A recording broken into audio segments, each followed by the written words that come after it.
یعنی تمہیں سوچنا یہ چاہیے تھا کہ دنیا اس طرح چلی آ رہی ہے کہ آدمی اس میں پیدا ہوتا ہے، بچہ ہوتا ہے، کھیل کود میں لگتا ہے، پھر جوان ہوتا ہے، جوانی کے اندر اس کے خواہشات، اس کے جذبات، اس کے خیالات، اس کا شوق مختلف ہو جاتا ہے، پھر ادھیڑ عمر کو پہنچتا ہے، ادھیڑ عمر کے بعد بڑھاپا آتا ہے، بڑھاپا آنے کے بعد پھر آخر کو دنیا سے رخصت ہو جاتا ہے۔ کوئی انسان ایسا نہیں ہے جو ہمیشہ رہنے کے لیے آیا ہو۔ اس بات پر ساری دنیا کا اتفاق ہے، چاہے وہ مسلمان ہو یا غیر مسلم ہو، ملحد ہو یا بے دین ہو، وہ جانتا ہے کہ ایک دن مرنا ہے۔ تو جب تم آنکھوں سے دیکھ رہے ہو کہ یہ انسان جو بھی آ رہا ہے وہ دنیا میں عارضی طور پر آ رہا ہے، جانے والا ہے یہاں سے، تو اس کا کوئی مقصد ہونا چاہیے۔ یہ ایک سفر ہے، اور جب بھی کوئی شخص سفر پہ روانہ ہوتا ہے تو اس کے سامنے ایک مقصد ہوتا ہے کہ میں فلاں کام کے لیے سفر پہ جا رہا ہوں۔ تو یہ دنیا جو ہے، یہ بھی دنیا کی زندگی ایک سفر ہے، اور اسی سفر کی منزلیں تم طے کرتے چلے جاتے ہو، چلتے جاتے ہو، یہاں تک کہ دنیا سے رخصت ہو جاتے ہو۔ تو کوئی مقصد ہونا چاہیے اس زندگی کا۔ اگر مقصد صرف یہ ہے کبھی کھا لیا اور پی لیا، سو گئے اور زیادہ سے زیادہ آرام حاصل کر لیا، تو تم میں اور جانوروں میں کیا فرق؟ جانور بھی کھاتے ہیں، پیتے ہیں، جانوروں کو بھی اللہ تبارک و تعالیٰ رزق عطا فرماتے ہیں، جانوروں کو بھی اللہ تبارک و تعالیٰ بہترین لباس دیتے ہیں۔ ان کے لباس ایسے لباس ہیں کہ ان کو انسان قیمتی لباس سمجھتا ہے، بہت بڑے قیمت دے کر وہ حاصل کرتا ہے، اور اپنے آپ کو پر فخر کرتا ہے کہ میں نے وہ لباس پہنا۔ وہ اللہ تعالیٰ نے ان کو مفت دے رکھا ہے۔ تو کھانا ان کا، پینا ان کا، رزق ان کا، لباس ان کا، سب کچھ اللہ تعالیٰ نے ان کو عطا فرما رکھا ہے۔ وہ اگر زندگی کا مقصد یہی تھا تو پھر تم اشرف المخلوقات کیسے بن گئے؟ اور پھر اللہ تعالیٰ نے ان ساری جانوروں کو تمہارے لیے مسخر کیسے کر دیا؟ ایک چھوٹے سے چھوٹا بچہ جو ہے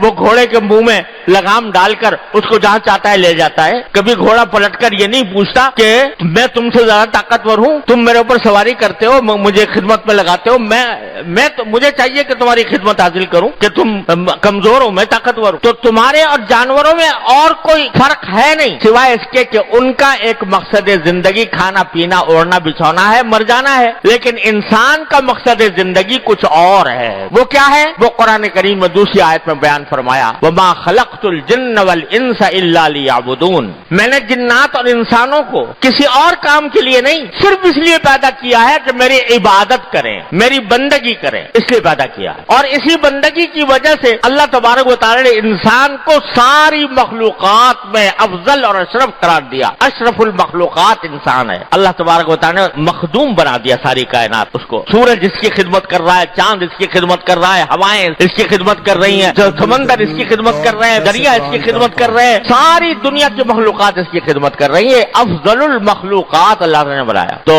مجھے لطیفہ یاد آ گیا کہ ایک شخص نے حضرت امام ابو حنیفہ رحمۃ اللہ علیہ سے مسئلہ پوچھا کہ میں ایک دن بیٹھا ہوا تھا اپنی بیوی کے ساتھ، ایسے ہی ہنسی مذاق کر رہا تھا، تو اسی ہنسی مذاق میں میرے منہ سے یہ نکل گیا کہ اگر تم چاند سے زیادہ حسین نہ ہو تو تمہیں طلاق، اگر چاند سے زیادہ حسین نہ ہو تو تمہیں طلاق۔ اب وہ کہہ تو دیا زبان سے، لیکن اب پریشان ہوا کہ یا اللہ میں کیسے ثابت کروں کہ میری بیوی جو ہے وہ چاند سے زیادہ حسین ہے۔ تو یہ تو بات ایسا لگتا ہے کہ طلاق پڑ گئی۔ تو حضرت امام ابو حنیفہ رحمۃ اللہ علیہ کے پاس پہنچے اور جا کے کہا کہ حضرت مجھ سے ایسا کلمہ منہ سے نکل گیا ہے، تو کیا میری بیوی کے اوپر طلاق ہو گئی، میرے لیے حرام ہو گئی؟ تو حضرت نے جواب میں فرمایا کہ نہیں، کوئی حرام نہیں ہوئی، تمہاری بیوی انسان ہے، اور قرآن نے کہا ہے لقد خلقنا الانسان فی احسن تقویم، ہم نے انسان کو سب سے زیادہ حسین صورت میں پیدا کیا ہے، پیغام میں پیدا کیا ہے۔ لہذا کوئی بظاہر دیکھنے میں کیسی بھی ہو عورت، لیکن وہ چاند سے زیادہ پھر بھی حسین ہے، اس واسطے کہ اللہ تعالیٰ نے اس کو فضیلت عطا فرمائی ہے، اس کو جو حسن عطا فرمایا وہ اللہ تعالیٰ کا عطا فرمودہ، تو اس نے پوری کائنات کو خدمت پر لگا دیا ہے اللہ تبارک و تعالیٰ نے انسان کی۔ کیوں؟ اس لیے تاکہ یہ میری بندگی کرے، میری بندگی کرے۔